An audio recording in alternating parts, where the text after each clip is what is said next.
Allah.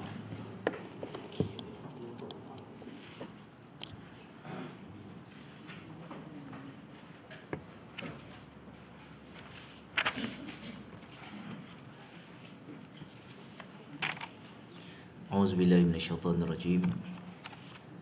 Bismillahirrahmanirrahim. Assalamualaikum warahmatullahi wabarakatuh. Alhamdulillahirabbil alamin, wassalatu wassalamu ala asyrafil anbiya'i wal mursalin, sayyidina wa maulana Muhammad wa ala alihi wa sahbihi ajma'in. Qala rabbi shrah li sadri wa yassir li amri wahlul 'uqdatan min lisani yafqahu qawli. Allahumma 'allimna bima yanfa'una wa 'allimna bima jahilna wa zakkirna bima nussina warzuqna tilawatahu ana al-laili wa atrafan nahar waj'alhu lana hujjatan ya rabbal alamin. Allahumma yassir wa la tu'assir wa tammim lana bil khair. Nawaitu ta'allum lillahi ta'ala. Sahaja aku mengaji kerana Allah Ta'ala. Alhamdulillah, syukur kita pada Allah Subhanahu wa Ta'ala pada pagi ini, pada pagi yang mulia ini, kita dapat bersama-sama berada dalam majlis ilmu. Dan hari ini kita dah berada pada pertengahan bulan Ramadan, yang mana bulan yang Allah Ta'ala muliakan dengan kelebihan turunnya Al-Quranul Karim kepada umat manusia. Dan seterusnya Allah Ta'ala mensyariatkan kefarduan puasa, seperti mana firman Allah, ya ayyuhallazina amanu kutiba alaikumus siyam kama kutiba alal ladzina min qablikum la'allakum tattaqun. Seperti mana Allah Ta'ala mensyariatkan puasa pada umat-umat yang terdahulu, begitulah Allah Ta'ala mensyariatkan puasa kepada kita, khusus pada bulan Ramadan.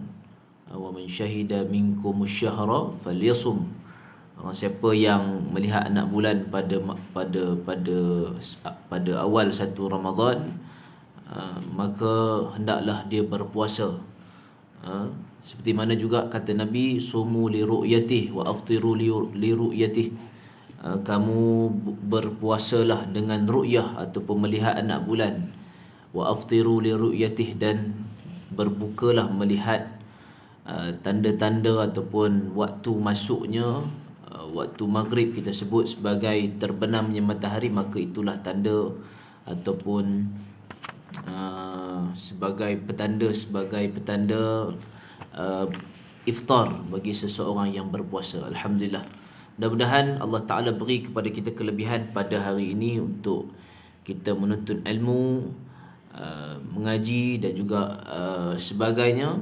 Pada bulan ini mudah-mudahan Allah Ta'ala beri kepada kita kefahaman yang luas, kefahaman yang mendalam, manfaat yang baik kepada kita. Mudah-mudahan apa yang kita kongsikan pada hari ini daripada majlis ilmu ni, Allah Ta'ala berkati dan jadikannya sebagai ilmu yang bermanfaat kepada kita dunia akhirat. Tuan-tuan, kita menggunakan kitab 40 hadis peristiwa akhir zaman yang disusun oleh almarhum Syekh Ahmad Fahmi Ibnu Zamzam rahmatullahi alaih. Jadi kita pun dah masuk kepada hadis yang ke berapa itu? Ingat tak? 32 32. Oh, jauh dah kita. 32 betul lah. 69 ni. Baik, kita pergi kepada hadis yang ke-32 muka surat 69, ulama tidak dipedulikan. Jadi tuan-tuan saya baca, tuan-tuan ulang. Baik ya. An Sahlin ibni Sa'din As-Sa'idi radhiyallahu anhu anna Rasulullah sallallahu alaihi wasallam qala la yudrikni zamanun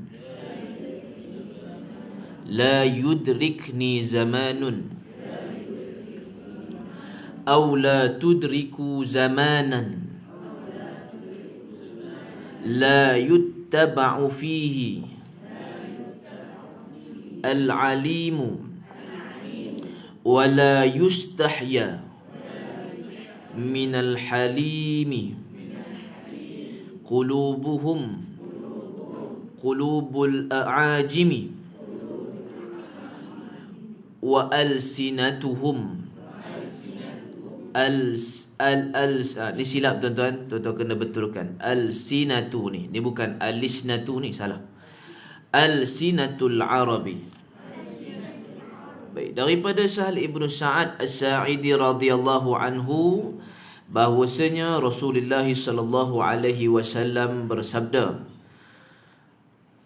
kata Nabi dalam satu hadis, la yudrikni zamanun, ya Allah, janganlah engkau pertemukan aku dengan satu zaman. Disebut dalam hadis ni tuan-tuan, la yudrikni ni Nabi minta pada Allah, ya Allah, janganlah kau datangkan kepadaku satu zaman, pertemukan aku dengan satu zaman. Dan mudah-mudahan aula tudriku zamadan, dan janganlah engkau pertemukan, mudah-mudahan kamu juga di kalangan para sahabat ni, Nabi beritahu pada para sahabat, juga tak bertemu dengan zaman itu. Yang mana zaman macam mana? Kata Nabi, la yuttaba'u fihi al-alimu, di mana para ulama sudah tidak lagi diikuti. Wala yustahya minal halimi. Kata Nabi, dan orang yang penyantun sudah lagi tidak dihiraukan. Maksudnya orang yang lemah lembut, sopan santun, orang yang diibaratkan sebagai orang yang baik, rupa parahnya, akhlaknya, maka orang ni dianggap sebagai orang yang tak ada apa-apa. Maksudnya orang ni dianggap sebagai orang yang tidak ada apa-apa harga dalam dunia. Qulubuhum, kata Nabi, jiwa mereka nanti pada akhir zaman nanti, hati mereka, jiwa mereka, qulubul a'ajim. A'ajim daripada perkataan ajam. Jadi tuan-tuan, ni perkataannya jamak. A'ajim jamak, ajam iaitu mufrad. Jadi ajam bermaksud apa? Kata Nabi, hati mereka, hatinya Arab, jiwanya ajam. Disebut dalam ni. Hati ajam ni maksud apa? Orang asing daripada Arab. Ajam ni maksudnya asing. Sebab itu Nabi sudah sebut dalam satu hadis, la firqa bainal a'jami walal a'rabi illa bittaqwa. Tidak ada beza orang ajam. Orang ajam ni orang asing daripada orang Arab lah. Dan juga orang Arab sendiri melainkan takwa. Maksudnya apa tuan? Tidak ada beza orang ajam. Kita ni orang Arab ke? Tak. Kita ni orang panggil orang ajam. Orang ajam ni orang selain Arab lah. Ajami. Orang Arab dipanggil Arabi. Jadi tuan-tuan, kita ni dengan orang ajam ataupun kita orang ajam dengan orang Arab tidak ada beza. Orang Arab mungkin ada kelebihan dia sebab dia orang Arab, dia boleh baca Quran mungkin. Dan Al-Quran pun bahasa Arab. Jadi tuan-tuan, kita orang Melayu makan belacan. Apa lagi makan? Macam-macam lah kita makan kan. Makan belacan dan sebagainya. Tapi tuan-tuan, kita pun boleh baca Quran. Nak sebut apa tuan-tuan? Tak ada beza bangsa. Yang melainkan orang tu adalah orang yang bertakwa. Inna akramakum indallahi atqakum. Sungguhnya yang paling mulia di sisi Allah di kalangan kamu adalah orang yang paling bertakwa. Baik. Jadi perkataan ajam ni, ajim jamak. Jadi Nabi kata apa? Hati mereka, hatinya ajam. Hatinya ajam maksudnya pada kefasikan dia.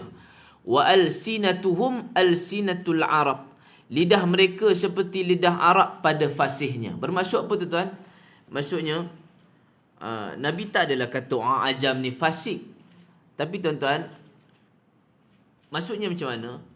Mulut dia boleh cakap Arab. Faham tak tuan-tuan? Dia boleh carah bahasa Arab, lidahnya cayo, boleh cakap Arab, baca Quran pun lancar. Tapi tuan, dalam masa yang sama tidak mengamalkan Quran. Bahkan menentang orang-orang alim. Jadi tuan-tuan, apa yang nak disebut dalam hadis ni, kata pengarang rahimahullahu ta'ala, mungkin zaman sekarang sudah mendekati keadaan yang telah digambarkan oleh Rasulullah sallallahu alaihi wasallam ini. Masyarakat sudah agak jauh dari para alim ulama. Mereka takut mendekati ulama kerana khawatir perbuatan mereka akan ditegur. Orang tidak malu lagi melakukan maksiat walaupun di hadapan orang yang tinggi peribadinya. Terkadang seperti disengajakan maksiat itu dibuat di hadapan para ulama untuk menyatakan rasa ego dan sekaligus untuk menyinggung perasaan mereka. Golongan ini juga ahli pidato dan sering memutarbelik kenyataan. Perbicaraan mereka begitu halus dan memikat hati orang lain. Padahal hati mereka adalah hati harimau yang siap untuk menerkam dan memangsa musuhnya. Pertama Nabi kata apa? La yudrikni zamanun aw la tudriku zamanan la yuttabu fihi al-alim. Yang pertama Nabi kata Nabi tak nak hidup pada zaman orang tak nak ikut dah orang alim ulama. Jadi tuan-tuan, zaman tu Nabi nak kata pada zaman bila? Zaman kita. Zaman kita ni tuan-tuan, para alim ulama ramai ke? Ramai juga. Tapi tuan-tuan, Allah Ta'ala tarik ilmu daripada alim ulama. Bukanlah tarik ilmu tu dengan tariknya hilang ingatan ulama tu, tak. Ataupun bukunya dibuang, ataupun bukunya habis dibakar, apa tu pun, karangan-karangannya semua hanyut di sungai. Tapi tuan-tuan, Allah Ta'ala kata apa? Nabi kata apa? Yaqbidul ilma biqabdil ulama. Allah Ta'ala tarik nyawa ulama seorang-seorang. Tuan-tuan, orang alim ni ramai yang boleh jadi alim, tapi tuan-tuan, tak ramai yang boleh jadi alim yang takut pada Allah. Sebab ulama ni tuan-tuan, dia ni orang golongan yang takut pada Allah. Innama yakhshallahu min ibadihil ulama. Hanya sahaja yang takutkan Allah adalah di kalangan alim ulama. Kalau tuan-tuan orang tu alim, dia pandai tuan-tuan beragama, bukan beragama je pandai, dia pandai bercakap, mungkin banyak lagi benda dia pandai, tapi tuan-tuan tak takut pada Allah, tak guna. Sebab itu tuan-tuan, alim ulama ni lah yang paling takut dengan Allah. Nak jadi ulama dia bukan senang. Dia bukan kena mengaji bab ilmu je. Adik-adik ni, kita ni mengaji ni bukan mengaji untuk kita nak jadi pandai je, kan? Kalau kita nak jadi pandai, boleh mengajilah banyak-banyak, pergi luar negara ke, pergi Mesir ke, pergi Yaman ke, pergilah mana-mana, kan, luar negara nak belajar sains lagi, pergilah jumpa saintis-saintis luar negara ni, kan, pergi London, UK ke, boleh jadi pandai, tak ada masalah. Cuma nak jadi orang yang alim tapi takut pada Allah tu tak ramai. Tapi sebab itu tuan-tuan, orang alim ni sebenarnya depa takutkan Allah. Dan kerana takutkan Allah lah dia punya benchmark dia. Takut pada Allah ni benchmark sebagai seorang ulama. Jadi nak mengaji ni, dia mengaji, pada tu para alim ulama, mereka mengaji ilmu tasawuf. Mereka tak mengaji ilmu fiqh saja. Mereka tak mengaji ilmu akidah saja. Tapi mereka mengaji bab tasawuf. Sebab apa? Sebab ada tasawuf, mereka tahu kekurangan dalam jiwa mereka, dalam diri mereka. Jadi apabila mereka tahu berkenaan dengan kekurangan diri, mereka kenal Allah. Jadi tuan-tuan, mereka pergi ke satu tahap. Sampai satu tahap, arif billah. Sampai satu tahap, tuan-tuan, mereka ni sampai satu tahap, mereka ni memang betul-betul takutkan Allah. Dan apabila mereka takutkan Allah, apa tugas mereka? Tugas mereka adalah tegur masyarakat. Ataupun mengajar orang. Ni masalah yang tak nak orang ikut ni, tuan-tuan. Kalau bab tegur menegur ni, tuan-tuan, orang takut. Lagi-lagi bulan puasa ni, tuan-tuan. Bulan puasa ni, tuan-tuan, apa orang paling takut bulan puasa? Van penguat kuasa. Van penguat kuasa ni, tuan-tuan, dia warna dia putih. Macam van biasa lah, kan. Tapi tak tulis itu penguat kuasa syariat, tak ada. Melainkan tulis itu inna lillahi wa inna ilaihi raji'un. Itu sama dengan van jenazah. Tapi van penguat kuasa ni dia buat apa? Tugas nahi mungkar. Nahi mungkar ni tak ramai orang nak buat kerja ni. Amar ma'ruf suruh. Benda buat baik ni, tuan-tuan, ramai orang suka. Lagi-lagi tuan-tuan, anak-anak muda, tuan-tuan, hari ni depa ni suka buat kerja kebaikan. Tapi tuan-tuan, ada makna juga. Kenapa? Nak buat konten TikTok. Buat kongsi rezeki. Kan? Bagus. Kongsi rezeki ni apa? Amar ma'ruf lah. Menyuruh perkara. Tapi tuan-tuan, itu buat benda kebaikan. Amar ma'ruf ni maksudnya apa? Suruh benda yang ma'ruf yang ada dalam agama. Contoh semayang. Tuan-tuan, suruh semayang ni pun, tuan-tuan, orang tak suka. Amar ma'ruf nahi mungkar ni orang tak suka. Kalau seru kepada kebaikan, orang suka. Kan? Maksudnya apa? Ada 3 konsep. Seru kepada kebaikan, yad'una ilal khair. Seru kepada kebaikan ni ramai orang suka. Amar ma'ruf nahi munkar ni orang tak suka. Amar ma'ruf ni apa? Suruh solat. Amar ma'ruf apa lagi? Suruh puasa. Amar ma'ruf ni apa? Suruh zakat. Amar ma'ruf lagi suruh haji. Semua benda lah yang ma'ruf, yang kita sebut sebagai ma'lum minad din. Agama dah tahu dah, benda ni wajib kena buat. Tapi kalau suruh benda sunat, itu tak jadi amar ma'ruf. Contohlah tuan-tuan, ada anak-anak ni duduk dekat dalam masjid. Duduk dalam masjid ni tuan-tuan, dia buat apa? Tidur lah kan. Selalu tidur. Tidur ni ibadah juga bulan Ramadan ni. Bulan puasa ni. Tapi dia tidur. Kita tak tahu dia duduk lama, berapa lama duduk kat masjid. Ada orang ni iktikaf lama kat masjid kan. Kita tak tahu. Kita pun ajak. Kamu ni tidur je. Sembahyang sunat. Berarti kawan tu dah sembahyang sunat dah. Tapi dah sebut perbuatan sunat tak boleh kita suruh dengan paksaan. Tapi kalau perkara wajib, kena suruh paksaan. Paksaan tu macam mana? Sembahyang contoh. Alimu auladakum bis salati. Ajarlah anak kamu sembahyang umur 7 tahun. 7 sinin. Umur 7 tahun sembahyang. 10 tahun tak sembahyang, kena rotan. Itu cara amar ma'ruf.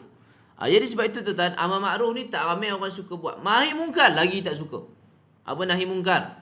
Cegah daripada tak puasa, cegah daripada zina, cegah daripada minum arak. Sebab itu semua perbuatan mungkar. Perbuatan mungkar ni tahu dah benda ni kalau buat dia kemungkaran yang jelas. Jadi sebab itu tuan-tuan rahmati Allah, nak sebutkan apa? Para alim ulama ni tugas mereka adalah tegur masyarakat suruh berada pada jalan hidayah Allah. Kalau tuan-tuan, alim ulama tu tuan-tuan, dia ni tak tegur masyarakat, termasuk tak tegur pemimpin. Sebab itu tuan-tuan. Ulama ni dia kena tegur semua peringkat. Sebab mereka ni ulama. Mereka nak bagi jalan daripada bengkok kepada yang lurus.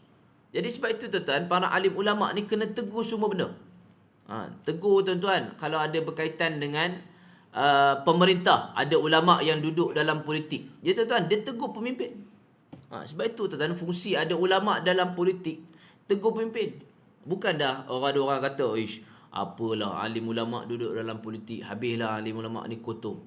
Habislah dia ni tunggang agama. Habislah Pak Lebay ni duduk dalam politik. Tuan-tuan, tugas dia tegur pemimpin. Kalau tak ada ulama dalam politik, siapa nak tegur pemimpin kita? Nak harapkan siapa? Pemimpin. Pemimpin yang ada pun tuan-tuan tak tahulah mereka ni pentingkan agama ataupun tidak. Tapi alim ulama tu fungsi dia. Okey, itu alim ulama dalam politik. Alim ulama selebriti dakwah. Ada alim ulama duduk dalam bidang dakwah, duduk dalam kancah apa tuan-tuan? Media apa kita sebut apa ni? Berkaitan dengan apa kita selebriti ni lah. Bukanlah selebriti ni artis, tapi dia duduk dalam TV, masuk TV. Itu pun tuan kena tegur juga. Kita kena tegur, bukanlah ustaz-ustaz para asatizah kena tegur orang-orang yang berkait rapat dengan tu. Terutamanya siapa? Artis. Ini tuan-tuan, saya paling benci tengok dekat media sosial ni cerita pasal rumah tangga artis. Tak habis-habis. Duk cerai, lepas tu duk kata buat statement sana, buat statement sini. Saya pun geram juga kan. Kadang-kadang saya nak jumpa dia, tumbuk muka dia. Geram sangat. Kan? Ni dalam TikTok ni dengar kan. Beritahu. Geram kan? Pasal apa? Suka nak canang kat media sosial ni, kenapa? Kan? Rumah tangga ni. Kan? Tak boleh ke kita settle betul-betul? Ini tuan-tuan, sebab itulah tuan-tuan hari ni masalah ialah dia artis. Jadi dia buat benda tu, jadi dia kena populariti kan, ataupun digembar-gemburkan supaya nampak sensasi. Berita tu, tajuk muka depan tu tak ada lah kosong je cerita pasal apa pun, cerita pasal dia. Jadi tu hari ni kerja wartawan apa semua ni benda kerja-kerja mereka ni lah yang menjadikan dunia jadi kelam kelibut tuan-tuan. Jadi tuan-tuan, para asatizah dalam tu dia kena tegur artis. Baru-baru ni kan ada isu kan, pelajar-pelajar tahfiz pergi buka puasa di satu hotel. Ni puasa tahfiz macam anak-anak ni kan, duduk pergi buka puasa hotel. Tengok-tengok tuan-tuan, ada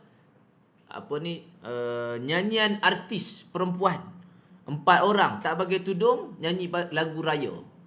Tuan-tuan, baru berapa Ramadan tak silap saya, tak sampai 10 Ramadan lagi tuan-tuan. Duduk raya-raya, raya-raya. Saya pun rapis sikit. Sebab keluar. Tuan-tuan, depan nak tahfiz tu. Ramai orang komen tu, habislah Al-Baqarah orang tu. Kawan Taufik Al-Baqarah, habislah Al-Baqarah adik tu. Kan, punya teruklah sangat tuan-tuan. Nak sebut apa tuan-tuan? Ni, tugas ni para asatizah, para alim ulama kita yang duduk dalam TV ni tuan-tuan, dia kena tegur. Ulama-ulama yang mengajar di masjid, para asatizah yang mengajar di masjid, dia kena tegur. Juga masyarakat, dia kena pesan. Tapi tuan-tuan, sebab itu kekurangan ataupun salah satu kurangnya tuan-tuan dakwah di masjid ni apa? Sebab orang duduk di masjid ni semua baik-baik dah. Carilah tuan-tuan, daripada pengurusi sampai AJK di bawah sekali, sampai siak tuan-tuan, semuanya tuan-tuan baik-baik dah. Semua yang datang tu AJK masjid. Tak ada pun tuan-tuan orang luar, susah. Sebab itu tuan-tuan kena variasikan program di masjid ni. Kena kejutkan orang-orang yang duduk di rumah ni tuan-tuan, duduk dalam bilik saja. Kena kejutkan orang-orang yang dah duduk meniaga time azan ni. Kena kejutkan orang-orang macam tu. Jadi sebab itu tuan-tuan, tugas dakwah ni tuan-tuan, ataupun tugas tegur ni, dia kena di luar konteks.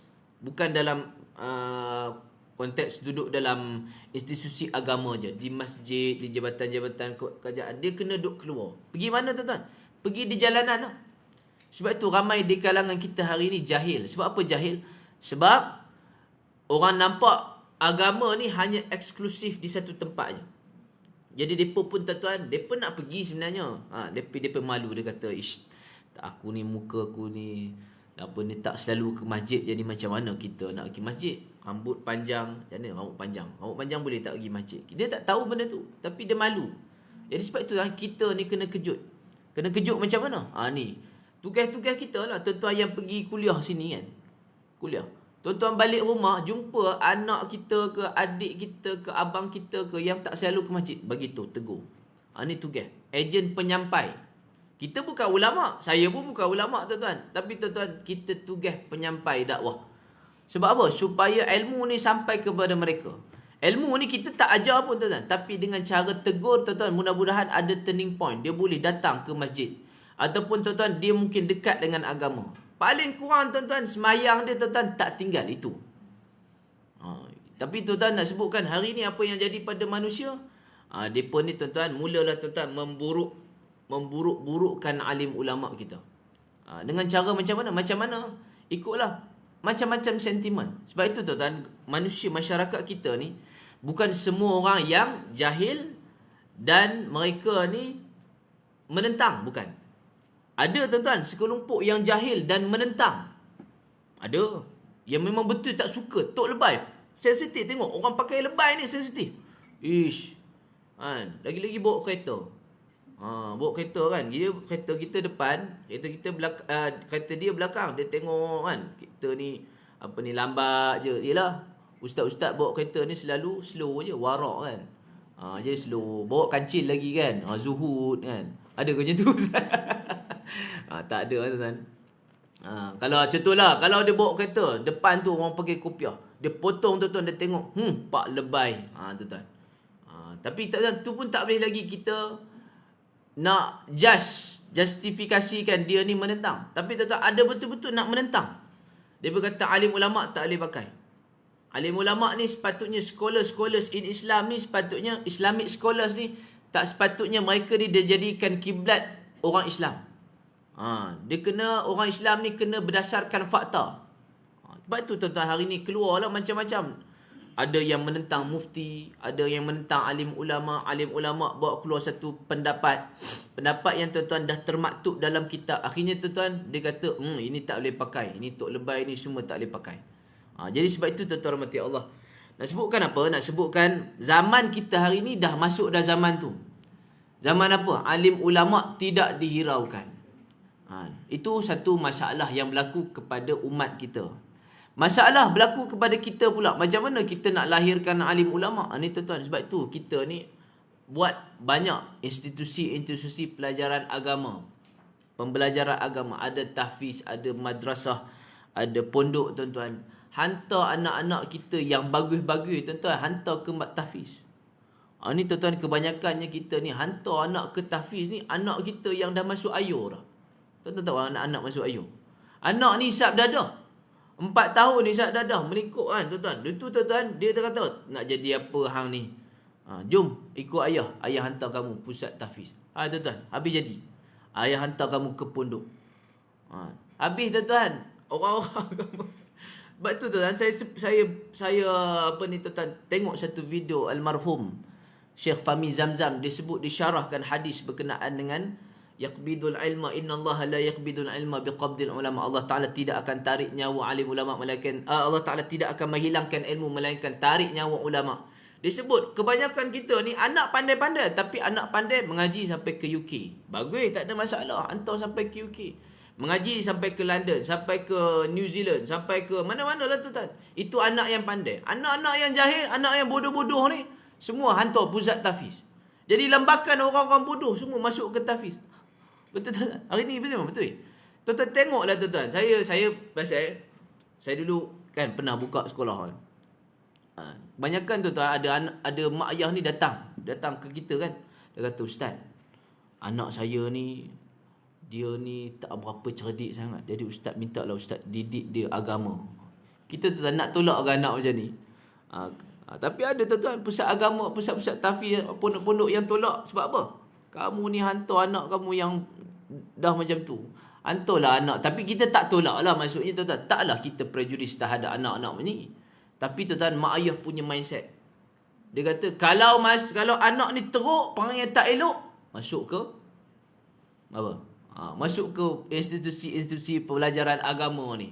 Jadi apa jadi pada anak? Kalau dia berubah, alhamdulillah. Kalau jadi lambakan, geng dia semua kat situ semua. Habis jadi. Satu geng tu, dia buat geng pula. Tu yang jadi tuan-tuan, isap dadah di pondok. Ini memang ada. Di pondok tuan-tuan, ada pot isap dadah. Sampai polis rush. Saya dulu pernah mengaji pondok di Kuala Hulu tuan-tuan. Polis rush di pondok tu. Sebab apa? Sebab ada pot penagih-penagih dadah. Memang betul isap dadah di pondok. Sebab dia dah jumpa geng dia. Kawan tu, geng kepala masuk air. Geng ni geng tokan. Dia masuk dalam tu. Tapi jadi tuan-tuan. Habis tuan-tuan. Sebab itu tuan-tuan mati Allah. Bukanlah saya nak kata institusi agama tidak menerima orang-orang macam ni. Tapi nak sebut tuan-tuan, hari ni masalah yang berlaku tuan-tuan, para alim ulama kita nak dilahirkan, semuanya kena melalui cara yang betul. Dan juga kita nak lahirkan anak-anak yang bagus-bagus ni tuan. Cubalah tuan-tuan kita ni bagi didikan agama kepada mereka secara asas. Nak sebut macam mana tuan-tuan? Saya pun tuan-tuan, hari ni tuan-tuan, dia terbalik lah tuan-tuan. Kebanyakan kita ni anak-anak yang pandai-pandai tuan-tuan, bila tanya sampai ke ni, mereka tak ada asas agama pun. Tanyalah tuan-tuan, yang ada doktor apa semua, tanya. Ada mengaji macam mana? Ni hafal tak 30 juzuk? Mengaji ilmu ni tak? Belajar ilmu fardu ain macam ni tak? Mereka dia tak mengaji. Jadi tuan-tuan, mereka duduk sana tuan-tuan, habis hilang agama. Ada tuan-tuan, ni yang berlaku, memang betul. Yang tinggal tuan-tuan, hari ni kita kat sini. Jadi sebab itu tuan-tuan, kita nak lahirkan ulama'. Jadi nak lahirkan ulama' macam mana? Pastikan anak-anak kita ni tuan dididik dengan asas agama tu dulu. Bukanlah saya nak mengata kalau mungkin di kalangan kita ni tak ada hantar anak kita ni pada asas agama. Tapi kurang-kurangnya tuan-tuan, kita ada cucu ke. Jangan kita tak terlambat tegur anak kita. Kurang-kurangnya tuan-tuan, dia ada asas agama. Dan hari ni pun tuan-tuan, ada mak ayah yang ada kesedaran, ada mak ayah tak ada kesedaran. Ada mak ayah yang ada kesedaran tuan, dia buat apa? Paling kurang dia hantar sekolah kafar. Itu pun tuan, sekolah kafar ni dia kata syarat nak masuk asrama. Itu pun satu pun. Jadi alasan benda tu. Dia kata hantar sekolah kafar nak bagi masuk asrama. Bukan nak pendidikan agama tu. Pendidikan agama ni dia tak boleh dijadikan sebagai untuk achieve ataupun untuk dapatkan sesuatu habuan. Dia untuk akhirat. Belajar agama ni untuk akhirat.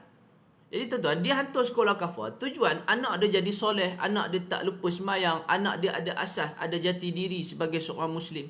Bila keluar sana kita pun senang. Ni tak tuan-tuan, dia fikir kalau tak masuk sekolah agama, tak ada UPKK, nanti tak boleh masuk asrama penuh. Hari ni ni mak ayah punya statement.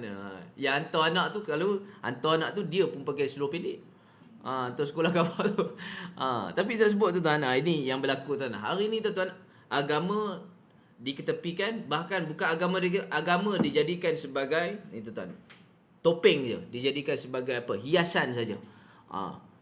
Tak betul-betul untuk mendalami agama untuk asas seseorang tu membina jati diri. Sebab itu adik-adik kita ni nak jadi apa? Nanti habis sekolah kita. Nak jadi apa kita? Nak jadi doktor. Anak nak jadi doktor tak dalam ni? Tak nak? Wish, tak boleh. Habis tu takkanlah doktor doktor semua yang tak ada agama. Doktor kena ada agama. Faham? Kalau ada doktor hafal Quran, bagus. Kalau ada engineer, nak tak jadi engineer? Tahu tak kerja engineer tu apa? Tak tahu. Kerja baiki-baiki ni, ataupun buat kereta terbang. Buat kereta terbang. Belajar ilmu sains, belajar ilmu fizik. Nak jadi apa lagi? Ustaz, saya nak jadi peniaga. Ada tak nak meniaga kat sini? Ada? Tak nak?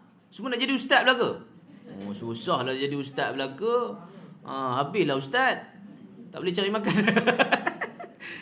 Bukanlah masuk ustaz. Masuk apa? Kena jadi satu benda. Mana apa profesionalisme kita pun, apa bidang kita nanti, kita nak jadi doktor ke, nak jadi engineer ke, nak jadi pilot. Tahu jadi pilot? Pilot tahu pilot? Tak tahu? Pilot pun tak tahu. Pilot yang bawa tu, kapal terbang tu, hello ladies and gentlemen. Dia punya cakap je tu. Kurang-kurangnya pilot tu dia boleh baca Allahu Akbar, Allahu Akbar, Allahu Akbar, Subhanallazi sakhkhara lana. Kurang-kurangnya pilot nak macam tu. Boleh.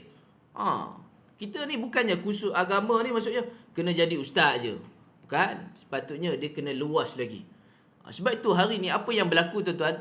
Hari ni orang duk komplain. Semua benda kita ni betul ke? Ni bukan Islam ni. Ini semuanya kerja-kerja ni lah. Orang bukan Islam ni habis yang kita kan. Ini semuanya agenda Yahudi. Kita tak pernah ceburi bidang tu. Tu yang jadi masalah. Sebab itu Nabi kata, al-hikmatu dhalatul mu'min. Orang mukmin ni ada kebijaksanaan tapi tercicir. Sebab itu tuan-tuan, orang dulu, para ulama, alim ulama terdahulu, mereka kaji sains. Saya baru-baru ni tuan-tuan belajar ilmu sains sikit. Fizik lah.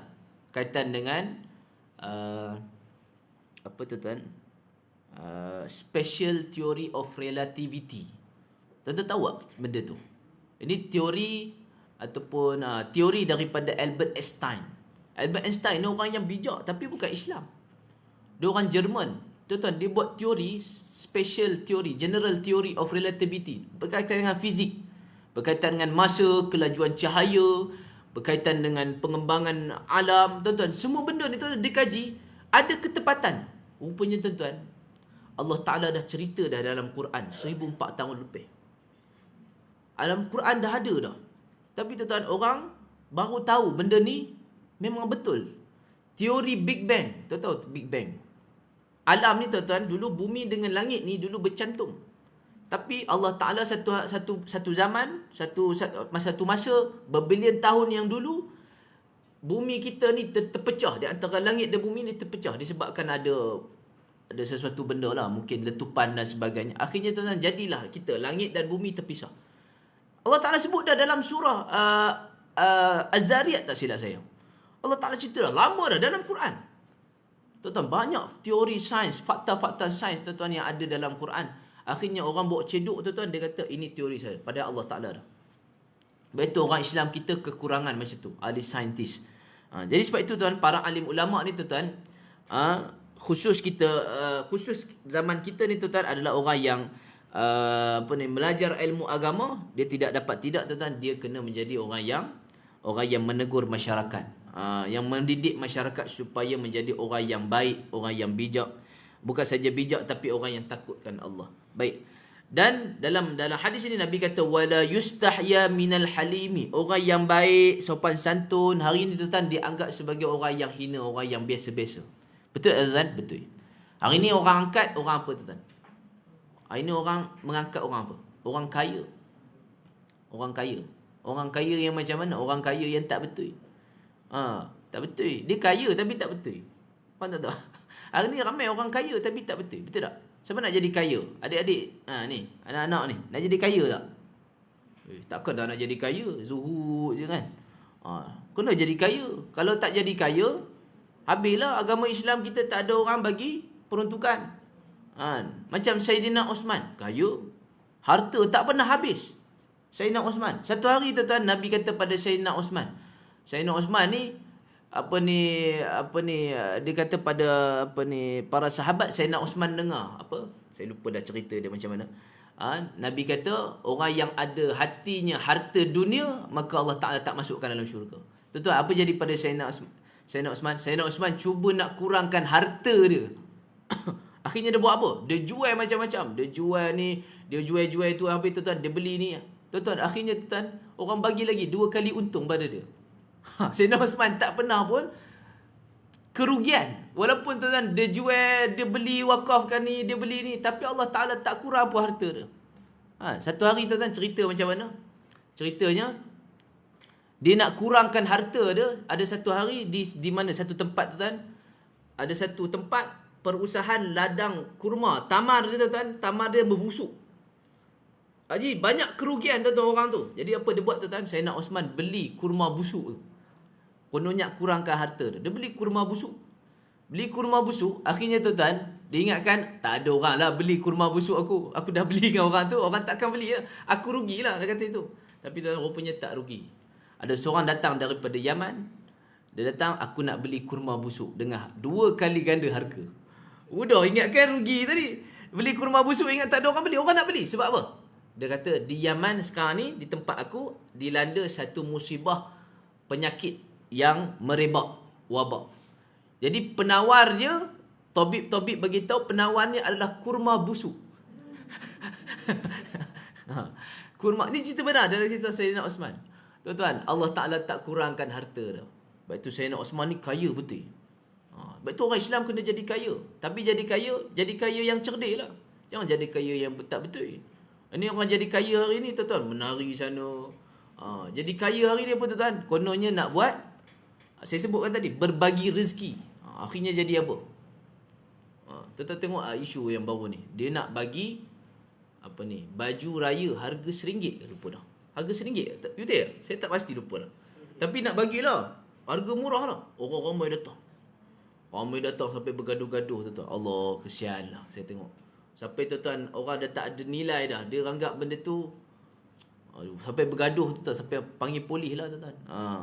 Patutnya tuan-tuan dia boleh bagi dengan cara yang lain. Tak perlulah nak panggil crowd macam tu. Tu untuk konten TikTok lah tu. Untuk konten media sosial supaya dia jadi glamour. Jadi glamour lagi tuan-tuan, orang angkat lah. Orang angkat. Tak perlu angkat orang-orang macam ni tuan-tuan. Patutnya angkat orang yang mana kaya tapi tuan-tuan banyak infak pada jalan Allah. Orang kaya tuan-tuan, tapi dia infak dengan cara yang senyap-senyap. Tak perlu tuan-tuan dia bangga diri. Ni nak jadi orang macam tu. Nak tak jadi orang kaya? Nak? Adik-adik? Nak? Tak nak juga. Nak jadi apa kamu ni? Masya Allah, jadi orang yang baik. Baik. Jadi pendakwah. Jadi da'i. Jadi sebab itu tuan-tuan rahmati Allah, hari ni orang yang halim, disebut halim ni tuan-tuan, orang yang penyantun tuan-tuan sudah dianggap sebagai orang yang biasa. Bahkan tadi orang yang penyantun ni tuan-tuan dihina. Dia baik sikit tuan-tuan, dia kata, kamu baik sangat lah. Tu yang keluar tu, awak terlalu baik untuk saya. Tuan-tuan. Kan? Tu ayat perempuan-perempuan zaman sekarang. Bila laki tu nak ke dia, laki tu baik sangat, dia kata awak tak layak untuk saya sebab awak terlalu baik untuk saya. Kamu nak cari macam mana? Kamu nak cari yang terlalu teruk untuk dirimu. Tu tak tahulah masalah perempuan zaman sekarang lah, bukan zaman dulu. Zaman dulu bagus.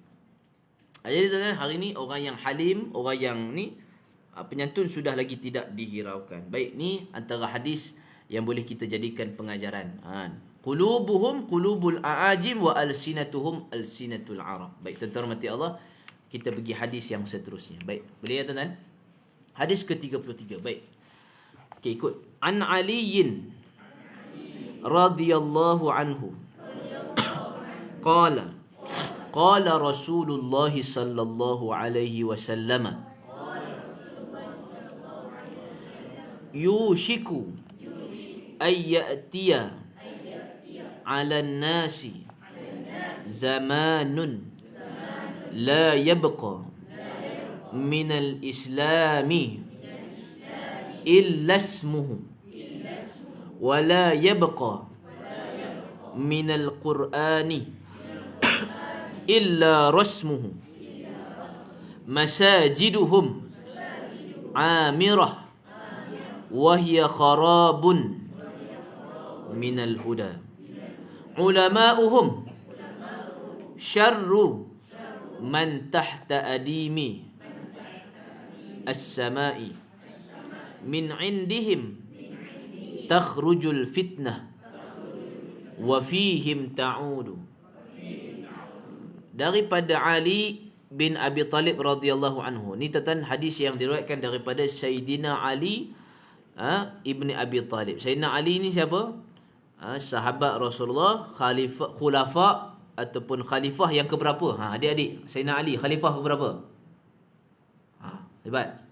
Khalifah, tahu khalifah? Yang menggantikan Nabi. Tapi bukan ganti jadi Nabi, gantikan tugas kepimpinan Nabi. Lepas Nabi wafat, siapa jadi khalifah yang pertama? Abu Bakar. Yang kedua, Sayyidina Umar. Yang ketiga, Sayyidina Osman. Yang keempat siapa? Sayyidina Ali. Sayyidina Ali ni siapa dengan Rasulullah? Sepupu. Siapa nama ayah Sayyidina Ali? Abu Talib. Teringat tu kan? Muhammad dengan Nabi Muhammad dengan Sayyidina Ali sepupu. Sebab apa? Bapa Nabi Abdullah dengan Abu Talib adik beradik. Faham tak? Faham? Adik beradik. Bapa, contoh bapa kita dengan abang bapa kita. Kita ada sepupu. Siapa? Anak kepada abang bapa kita tu sepupu kita. Macam tu juga Rasulullah dengan Sayyidina Ali. Jadi Sayyidina Ali ni tuan-tuan adalah orang yang paling bijak pada zaman sahabat. Sebab itu Nabi pernah sebut apa? Aku adalah ilmu wa Ali babu, dan Ali adalah pintunya. Ni. Dan Sayyidina Ali ni adalah kaitan dengan apa ni tuan-tuan? Dengan satu pahaman, nama pahaman tu pahaman Syiah. Tapi tuan-tuan, bukanlah Sayyidina Ali ni Syiah. Bahkan keturunan Sayyidina Ali ni dia pun bukan Syiah. 12 imam yang dianggap suci oleh golongan Syiah ni tu bukanlah Syiah. Daripada Sayyidina Hasan, Sayyidina Husin, daripada Sayyidina Ali Zainal Abidin, lepas itu Musa Al-Qazim, sampailah tuan-tuan sampai ke imam yang ke-12, itu pun bukan Syiah. Tuan-tuan jangan kata Musa Al-Qazim Syiah, dia tabi'in dan sebagainya. Jadi tuan-tuan, Sayyidina Ali ni memang orang yang paling hebat. Sebab itu kita ni, Sayyidina Ali ni antara orang yang boleh kita angkat sebagai tokoh yang paling tokoh dalam kehidupan kita. Sayyidina Ali ni juga orang yang cerdik, orang yang cerdas. Pedangnya tu tuan, pedangnya kalau kita pernah pegang pedang dia, masa saya pergi umrah tu, pergi ke satu muzium orang Arab Saudi punya muzium. Dia tunjuk pedang Sayyidina Ali. Depan tu dia ada macam tu. Macam ada dua cabang tu. Dia punya muncung tu, hujung pedang tu macam ada dua cabang. Itu pedang Sayyidina Ali. Jadi Sayyidina Ali meriwayatkan hadis ini, Nabi kata apa? Yushiku ayyatiya 'alan nas. Sudah hampir tiba satu masa kepada manusia yang mana tinggal la yabqa, tidaklah tinggal Islam illa ismuhu, kecuali namanya. Wala yabqa minal Quran illa rasmuhu, tidaklah tinggal daripada Quran melainkan tulisannya saja. Masajiduhum amirah, masjid mereka indah, cantik. Wahiya kharabun minal huda, tapi jauh kosong daripada hidayah Allah. Ulama'uhum, ulama' mereka, syarru man tahta adimi, sejahat-jahat makhluk yang berada di bawah adimis sama'i, di bawah kolong langit. Min indihim, di sisi mereka, dari mereka lah keluarnya takhrujul fitnah, keluarnya fitnah. Wa fihim ta'udu, dan kepada mereka fitnah itu dikembalikan. Kata pengarang rahimahullahu ta'ala, kalau kita perhatikan dunia Islam hari ini, maka keadaannya tidak begitu jauh dari gambaran yang telah dinyatakan oleh Rasulullah sallallahu alaihi wasallam ini. Nabi kata apa? Islam hanya tinggal namanya saja. Tidaklah pada pelaksanaannya, sistem undang-undangnya. Itu dah satu dah. Letak pada kita pula. Orang Islam kita. Islam kita pula pada nama dan IC kita saja. Tapi pada perbuatan orang tu, pada tingkah laku akhlaknya, bukan Islam dah. Tuan-tuan. Nama Muhammad, sedap dah. Nama Ali. Nama apa lagi? Osman. Nama Abu Bakar. Baik tu tuan-tuan, orang hari ni, nama-nama mereka yang ada pada IC yang sedap-sedap, yang ikut dengan nama sahabat, nama para nabi ni tuan-tuan, dia bertukar. Nama Abu Bakar. Agak-agak panggil apa? Panggil Ben. Sebab bakar dalam bahasa Inggeris Ben. Jadi tu nama Abu Bakar, nama Khalifah Al-Khulafa Ar-Rashidin, khalifah yang pertama selepas Nabi. Menggantikan Rasulullah. Tapi tuan-tuan orang panggil Ben. Ben. Nama Abu Bakar panggil Ben. Nama dia apa ni nama dia contoh. Nama Musa. Panggil Muse. Muse ni satu band di Amerika, ada satu band Muse, panggil Muse. Apa lagi? Panggil Sam. Nama sebenarnya apa? Samsudin, panggil Sam. Saya ingat lagi tu ada seorang tu nama dia Salihin. Saya tu buka puasa dengan golongan-golongan transgender. Buka puasa, depa puasa. Jadi depa pun buka puasa dengan kami. Ada seorang tu namanya Salihin. Kita tanya nama betul dengan nama timangan. Nama siapa bang? Salihin. Nama timangan Sally. Sally. Itu nama-nama orang putih dah dia panggil. Jadi sebab itu nama kita dah cantik dah, mak ayah kita bagi nama Islamik, nama Abu Bakar, nama Umar, nama Ali, nama macam-macam dah, tapi ditukar. Sebab apa? Sebab malu dengan nama dan juga malu untuk mengaku sebagai orang Islam. Hari ni tuan-tuan, orang malu mengaku Islam. Betul. Hari ni adik-adik hari ni bertuah. Sebab apa? Dia ajar pakai serban. Dia ajar pakai jubah, dia ajar pegang tasbih. Kalau orang luar tu macam mana? Pernah tak tengok orang luar pakai seluar pendek, rambut perang, lepas tu pakai baju tak cukup kain. Bila tengok IC warga negara Malaysia, etnik Melayu, Islam, ada Islam. Mujur tuan-tuan, dekat IC kita ada tulis Islam. Sebab itulah yang nak mencerminkan identiti kita. Itu undang-undang tu bagus tuan-tuan. Sebenarnya undang-undang tu bukan tak bagus, bagus. Sebab apa? Identiti kita. Kalau tuan-tuan tak ada IC kita, tak ada Islam, orang akan mudah-mudah mengaku diri dia bukan Islam. Betul? Sebab itu orang yang nak masuk Islam tuan-tuan, satu benda dia kena dokumentasikan IC dia. Sebab nanti parents dia kalau dia mati, dia akan mudah claim, oh dia ni tak Islam lagi. Contoh Islam baru 2 hari ataupun sehari, esok mati.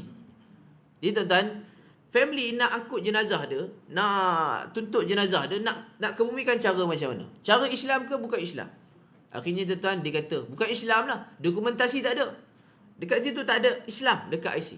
Itu penting tuan-tuan. Orang masuk Islam ni jangan kita biar je. Dia syahadah dengan kita. Saya mau syahadah lah. Syahadah lah. Tapi tuan-tuan kita tak dokumentasi. Kena buat tuan-tuan. Kena pergi pejabat agama. Lepas tu apa settle. Baru pergi ke pejabat pendaftaran. Buat IC baru. Tulis situ Islam. Nama dia apa? Nama dia ikutlah. Kalau nak letak Abdullah tu pun bagus.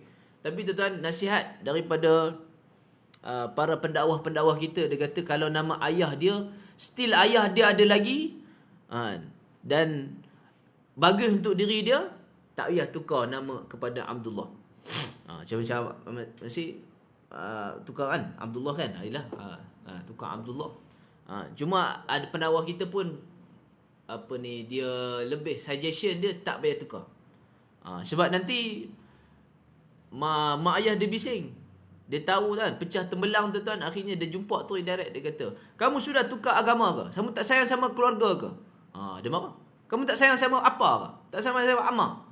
Dia tengok-tengok IC. Oh, saya punya nama telah tukar.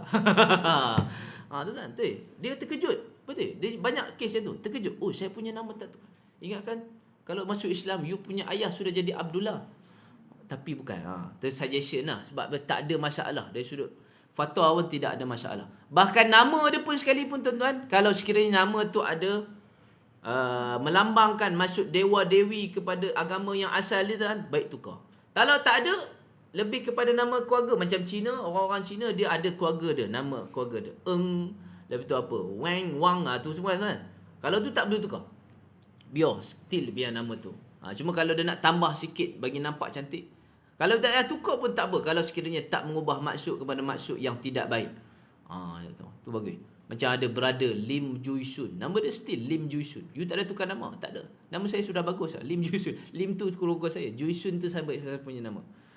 Ada yang nama dia ni, nama dia still nama. Bagus. Ada yang tukar nama. Cuma tak sebut tu kan. Saya bukan nak sebut berkenaan dengan tukar agama ni. Tapi nak sebut Islam pada IC tu penting. Walaupun identiti dia tu rambut perang apa semua kan. Main tengok IC. Oh, nama Abu Bakar ya. Tapi rambut berkarat. Sebab apa? Penting. Sebab orang tengok kita punya identiti tu. Penting. Tapi itu ya, pada identiti itu je lah. Tapi pada pelaksanaannya tidak Islam. Baik tu ini yang Nabi katakan. Pada zaman ini berlaku. Wala yabqa minal Quran illa rasmu. Pada tulisannya saja. Betul tak tuan-tuan? Betul. Hari ini tuan-tuan carilah ada rumah orang tu. Orang tu tuan-tuan dia tak amal Islam. Semayang pun tidak. Anak tak cukup kain, tak pakai tudung, keluarga apa semua tuan-tuan tak pernah semayang. Tapi dekat dalam rumah ada apa? Ada apa? Ada Quran, bukan ada Quran, ada tu lah. Ni ayat kursi ada. 3 kul. Jadi dia pun punya mindset apa? Kalau ada 3 kul ni cukup dah, Islam, nampak Islam dah. Ataupun kadang-kadang tuan-tuan ada orang ni tuan-tuan, ni khusus orang Arab lah. Saya selalu tuan-tuan naik teksi dengan Arab. Arab ni tuan-tuan selalu dalam teksi dia, kalau dia Islam, dia letak Quran dekat teksi dia.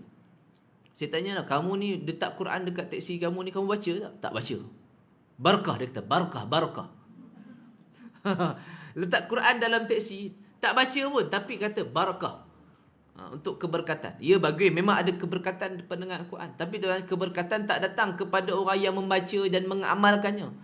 Betul tuan, kita ni belilah tuan ayat 3 kul ke, ayat kursi, duk gantung besar-besar, tak pernah baca ayat kursi. Kita dah mengharapkan ayat kursi tu yang melindungi diri kita dan rumah kita daripada jin. Kita tak pernah baca. Leleh, rumah kita memang tak ada jin, diri kamu tu ada jin. Kita yang ni, kita tak pernah baca.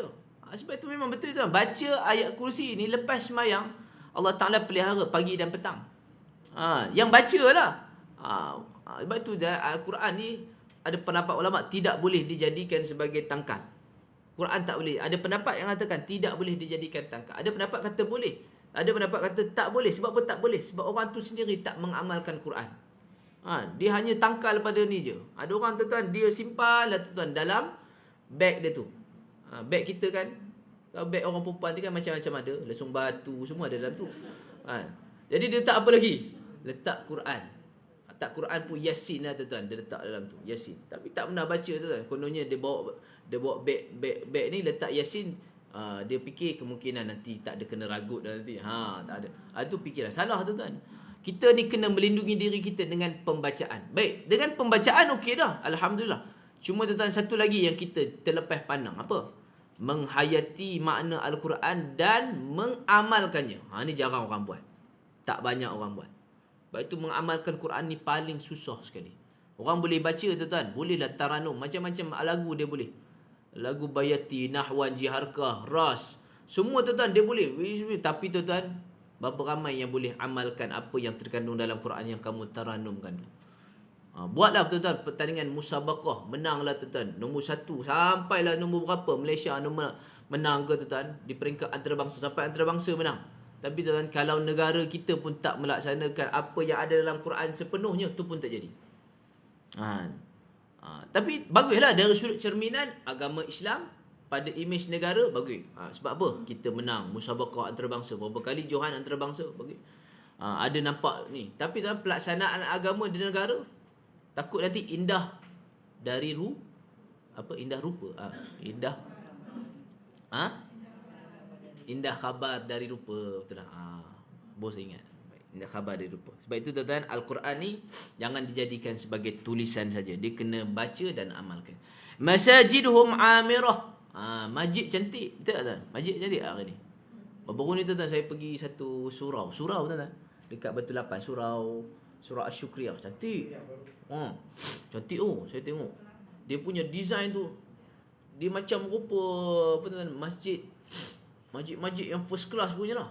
Tapi dia surau.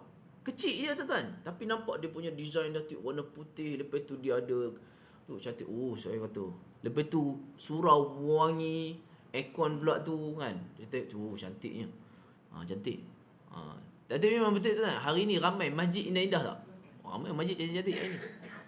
Masjid yang tak cantik hari ni pun dia dah renovate bagi cantik kan. Tinggallah masjid lama-lama. Tinggal masjid lama-lama. Masjid lama masjid lama-lama jadi masjid lama. Orang letak masjid lama. Masjid lama Gopeng. Letak masjid lama kan. Tapi dah renovate dah. Masjid lama Gopeng dah renovate dah, cantik dah. Kan. Tapi banyak dah masjid dibina kan. Terbina masjid. Tapi tak ada orang imarahkan. Ini masalah. Sebab itu kita ni buat masjid bagus. Cuma imarahkan tu penting. Tapi masalah masyarakat hari ni lah. Nak pergi masjid tak sempat, nak pergi masjid tak jadi, nak pergi masjid tak layak nak ke masjid. Jadi hari ni tu yang menjadi, sebab itu ada di kalangan para asatizah kita, orang-orang yang uruskan masjid, depa buat inisiatif apa? Memvariasikan masjid. Masjid ni bukan jadi tempat ibadah, dia jadi one stop center. Tuan-tuan, bagus buat macam tu konsepnya. Saya tengok di TikTok kan. Tu Masjid Al-Bushra Merbuk di Sungai Petani Merbuk di mana? Sungai Petani kan. Sungai Petani tuan, dia buat konsep one stop center punya masjid. Tandeh cantik. Lepas tu ada food court. Tahu orang jadi macam seronok nak pergi masjid tu. Sebab apa? Tarikan dia tu. Ni tuan-tuan tak, kita ni masjid pun tutup pagar rapat-rapat. Betul. Ada memang betul. Setengah masjid, bukanlah semua. Setengah masjid ada betul. Dia tutup pagar. Pagar yang bukan yang pagar masjid dalam tu. Pagar yang luar tu. Orang nak ke tandai kan. Dan sampai-sampai Allah kunci pagar. Kawan tu nak terkeluar dah benda tu kan. Jadi terkunci. Macam mana pergi masjid lain? Ada tuan-tuan. Dia tutup yang pintu pagar depan tu. Tutup. Tak ada jalan lain. Mungkinlah dia ada bawa jalan lain, tapi jalan yang mana? Orang tu orang luar, bukan orang situ. Tu masalah. Sebab itu masjid ni tuan-tuan, walaupun tak adalah cara. Sebab itu Rasulullah ni tuan-tuan, Rasulullah tak jadikan masjid tempat ibadah.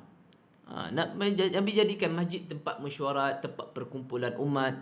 Nabi jadikan masjid sebagai tempat berukhuwah, bersilaturahim. Jadi sebab itu masjid ni tuan-tuan, dia kena imarahkan dengan cara ikut zaman dia.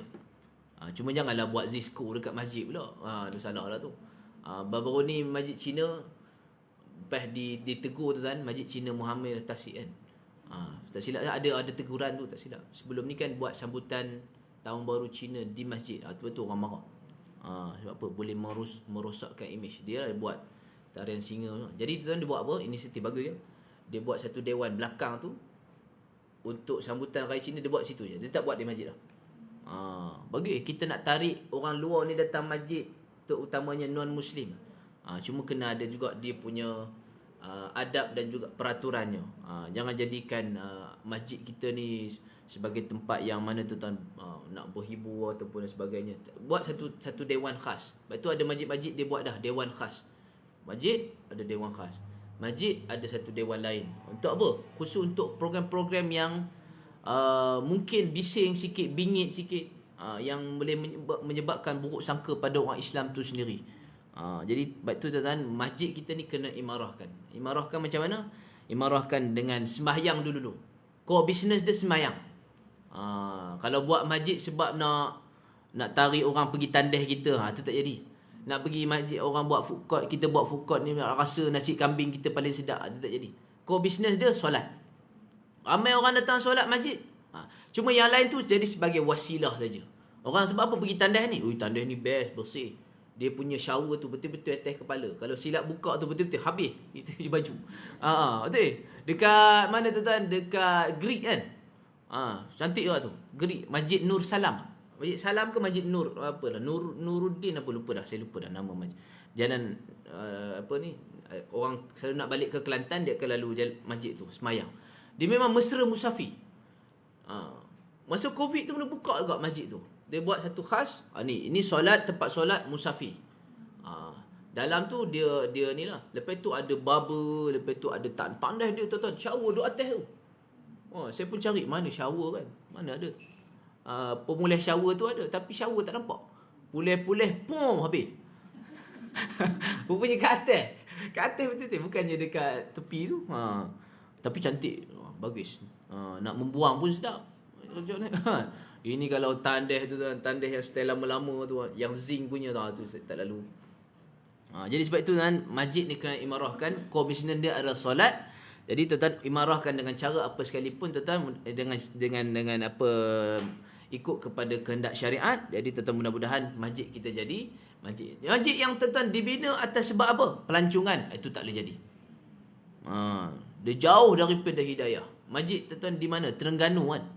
Masjid Kristal. Ada orang semayang Jumaat situ. Siapa orang Terengganu ada? Masjid Kristal. Tak ada kan, orang tak semayang Jumaat situ. Tak silap saya lah, orang tak semayang Jumaat situ kan. Sebab apa tak semayang Jumaat? Tak tahu. Sebab Korea dia tak tahulah macam mana. Tapi tu ada orang kata kiblat salah lah. Tapi orang jadi tarikan pelancong je. Tarikan pelancong je. Pelancong datang nak tengok masjid ni bentuk kristal. Lepas tu masjid ni tu walaupun cantik sekalipun, dia kena penuhkan juga orang dalam. Orang dalam tu pun kena cantik juga. Lebih lagi masjid di Kuala Lumpur. Masjid Kuala Lumpur ni besar-besar semua. Masjid Negara, Masjid Putrajaya, masjid besar-besar. Tapi kalau time Jumaat memang ramai, kapasiti dia. Tapi time maghrib, subuh, satu sah. Betul kan? Kalau Jumaat memang betul kapasiti, tapi subuh di Kuala Lumpur lah. Sebab saya pernah di mana tuan? Di masjid di Kuala Lumpur tu, di mana saya pernah semayang? Di Bangi, bukan Bangi, tapi masjid dia besar gila. Saya pergi malam tu nak semayang isyak. Lepas tu cari tandai dia hujung dunia. Pergi jalan macam tu tahu nak pergi sa'i dekat Masjidil Haram tu. Macam tu lah kita sa'i. Silap tak ulang alik 7 kali lah. Kalau lain jadi sa'i dah. Jauh. Tapi tengok penuh. Kalau Jumaat memang penuh kapasiti dia. Tapi tuan-tuan time isyak kurang. Jadi itulah. Itu yang berlaku hari ni. Ada masjid-masjid yang jauh daripada hidayah Allah. Ulama'uhum syarru man tahta adimis sama. Ulama'-ulama' pada zaman itu adalah ulama' yang mana? Ulama' yang jahat. Tuan-tuan kena tahu juga, kita ada ulama' yang kita sebut sebagai ulama' usuk. Memang ada. Tak nafikan. Ulama' usuk ni macam mana tuan-tuan? Kebanyakannya ulama' usuk adalah ulama' yang tuan-tuan, yang terikat dengan pemerintah.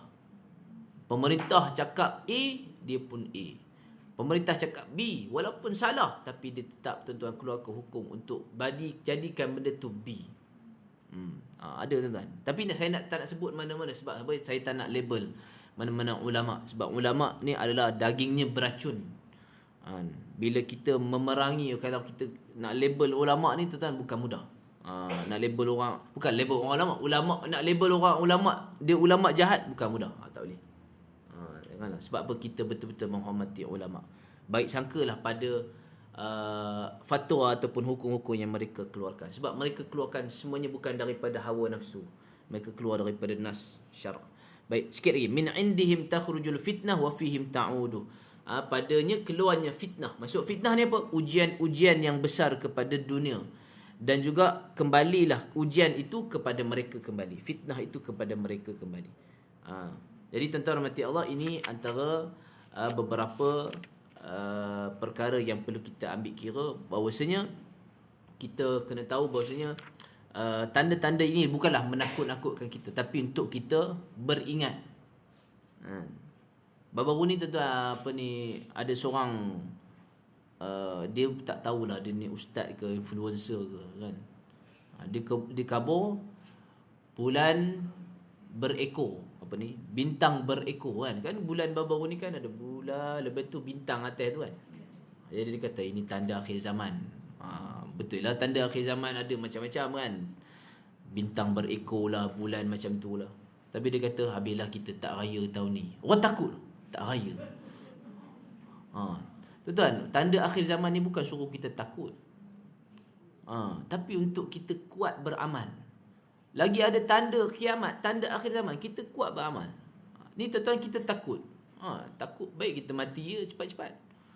Tapi nak sebut tuan-tuan untuk kita. Sebab itu tanda akhir zaman ni untuk beramal. Nabi kata, ma'adatta laha. Apa persediaan kamu? Orang Badui ni tanya pada Rasul, bila hari kiamat? Ma'adatta laha. Apa persediaan kamu? Nabi tak beritahu hari kiamat ni bintang berekor, habislah kita tak raya. Tak ada, Nabi tak beritahu je. Nabi kata, persediaan kamu apa? Baik tu tuan, kita hari ni baca kitab berkenaan dengan tanda akhir zaman ni tuan, supaya kita beringat dan banyak beramal, supaya kita bersedia untuk menghadapi hari kiamat. Wallahu subhanahu wa ta'ala ala wa alam. Saya mohon maaf sekiranya ada khilaf ataupun terkasar bahasa dan sebagainya. Apa yang baik itu datang daripada Allah, yang lemah itu datang daripada diri saya sendiri. Wassalamualaikum warahmatullahi wabarakatuh. A'udzubillahi minasyaitonir rajim. Bismillahirrahmanirrahim. Allahumma ij'al jam'ana hadza jam'an marhuma wa tafarruqna min ba'dihi tafarruqan ma'suma wa la taj'al illahumma fina wa la ma'ana matruda wa la mahruman. Allahumma inna nas'aluka 'ilman nafi'a wa rizqan thayyiban wa 'amalan mutaqabbala wa shifaa'an min kulli da'. Ya Allah, ya Tuhan kami, kurniakanlah kepada kami ilmu yang bermanfaat, rezeki yang halal serta baik, amalan yang diterima dan penawar bagi segala penyakit. Wassallallahu ala sayyidina Muhammad wa ala alihi wa sahbihi wasallam. Alhamdulillahirabbil alamin. Wassalamualaikum warahmatullahi